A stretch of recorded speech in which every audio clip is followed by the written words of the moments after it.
Perkenalkan, nama saya Nindya Putri Maharani dengan NIM 123200019 dari kelas A Prodi Informatika angkatan 2020. Pada kesempatan ini saya akan menjelaskan simulasi dari subnetting dan juga topologi IoT untuk memenuhi tugas atau kuis praktikum jaringan komputer. Yang pertama, saya akan menjelaskan mengenai subnetting. Di sini ada tabel subnetting untuk sebuah jaringan dengan IP utamanya 192.168.0.0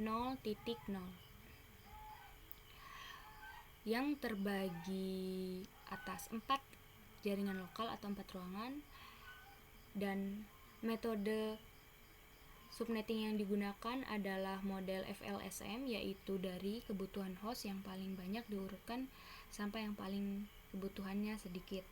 Yang pertama ada kantin dengan 64 host, subnet mask 25, NA 192.168.0.0, IP awal 192.168.0.1, dan sampai IP akhir yang dapat dimuat yaitu 192.168.0.126 dengan broadcast address atau BA 192.168.0.127. Selanjutnya berlanjut ke ruangan lobby dengan 32 host, subnet mask 26. Network address adalah lanjutan dari broadcast address sebelumnya plus 1, yaitu menjadi 192.168.0.128. IP awal 192.168.0.126 sampai IP akhir 192.168.0.190 dengan broadcast address 192.168.0.191. berlanjut ke ruangan server dengan 32 host menggunakan subnet mask 26 dengan network address 192.168.0.192 dengan IP awal 192.168.0.193 dengan IP akhir 192.168.0.254 dan broadcast address 192.168.0.255.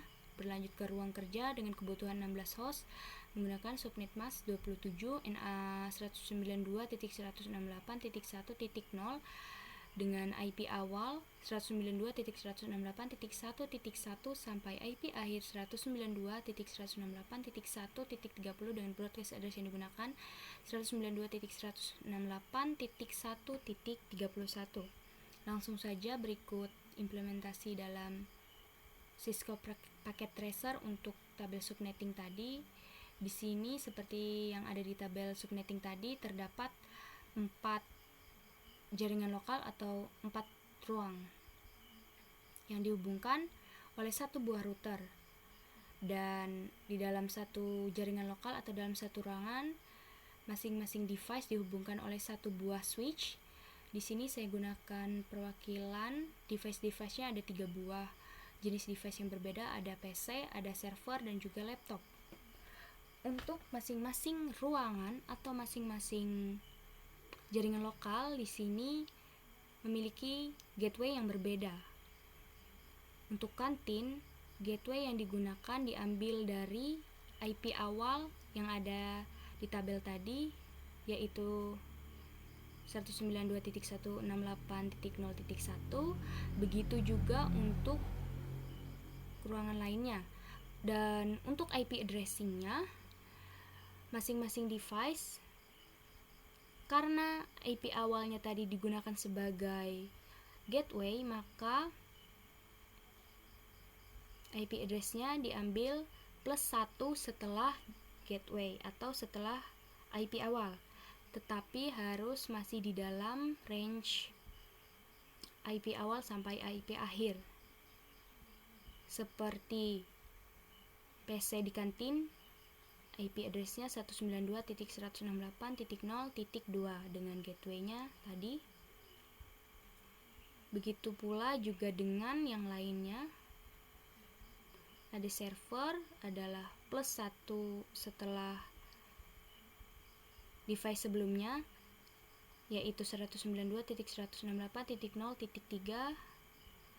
Begitu juga dengan laptop adalah IP selanjutnya dari IP sebelumnya. Dan juga yang lainnya untuk masing-masing jaringan lokal atau masing-masing ruangan juga seperti itu. Mungkin langsung saja kita simulasi. Kita coba kirimkan pesan dulu di antar sebuah jaringan lokal atau antar device di kantin dari PC ke laptop. Dari PC ke laptop kita coba sukses.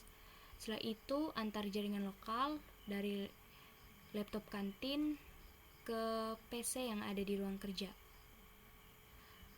File mungkin kita percepat. Kita coba lagi dari laptop di kantin ke ruang kerja. Sukses. Delete. Setelah itu kita coba misalkan dari router ke laptop yang ada di ruang server. File. Kita percepat saja, mungkin ada kendala. Dari router kita ulang. Dari router ke laptop yang ada di ruang server. Sukses. Nah,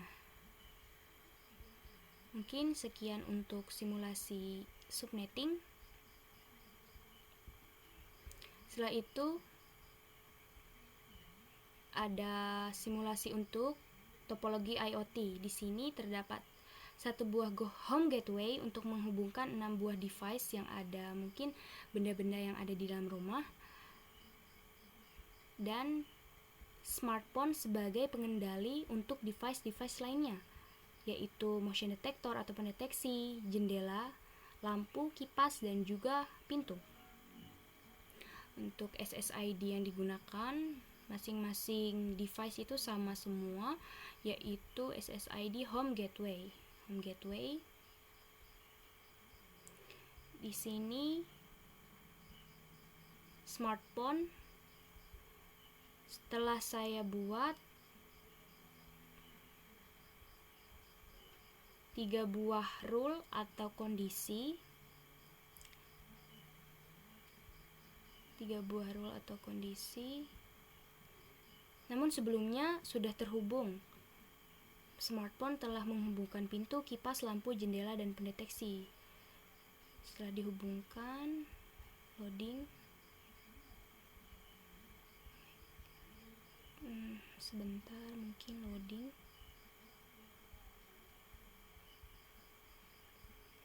Mungkin agak lama ya loadingnya. Coba. Tadi sudah ada.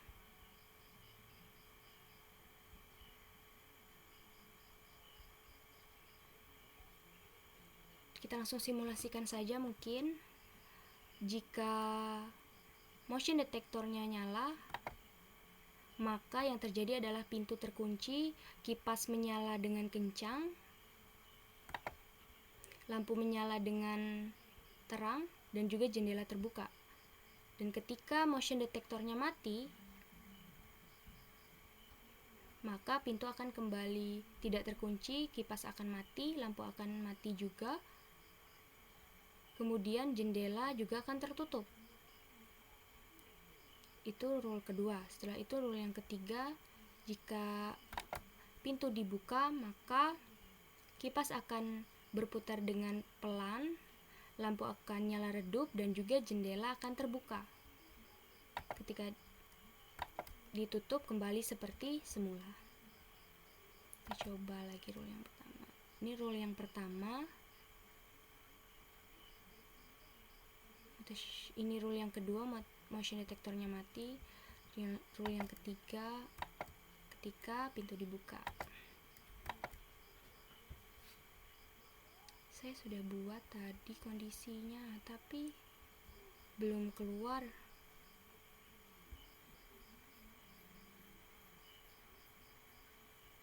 Coba kita